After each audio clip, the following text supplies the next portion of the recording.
నమస్కారం భూపతిరావు గారు. రావయ్యా, నీకోసం ఎదురు చూస్తున్నాను.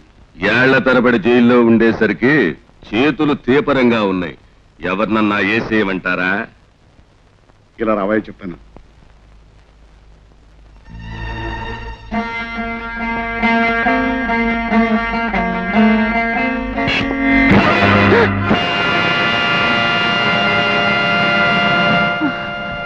ఏమే అట్టా అదిరి పడుతున్నావేంటే? ఈయన కొడుకు, అదే నీ మొగుడు జైల్లోనే చస్తాడనుకుంటే ఎట్టా తిరిగొచ్చాడని ఆశ్చర్యపోతున్నావా? మాట్లాడమేమే గుణం చెడిందానా?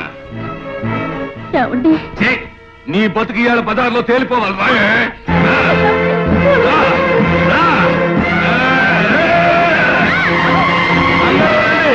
అమ్మలాక్కలు మీరు కూడా రండి.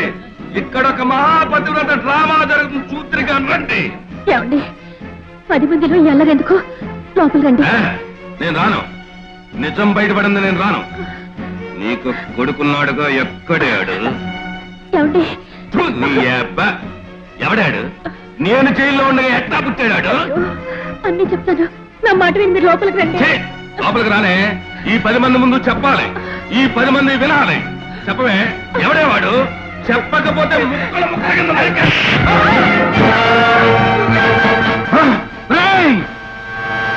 నా తల్లి జుట్టు పట్టుకిడ్చిన నీ చెయ్యిని ముక్కలు ముక్కలు చెయ్యందని నువ్వు వదిలిపెట్టావు.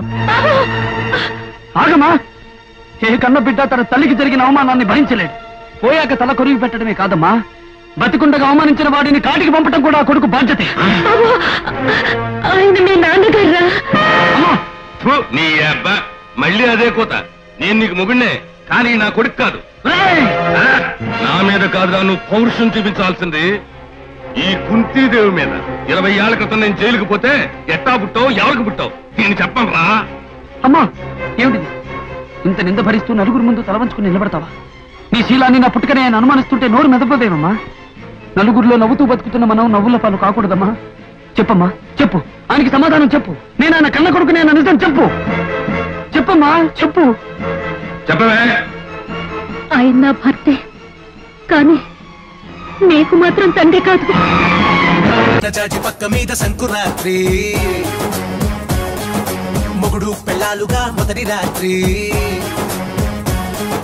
పెదవులు అడిగిన రుచి రాత్రి, కౌగిలి అడిగిన కసి రాత్రి, కవ్విస్తున్నది చలి రాత్రి, కవ్విస్తున్నది చలి రాత్రి, సన్నజాజి పక్క మీద సంకురాత్రి.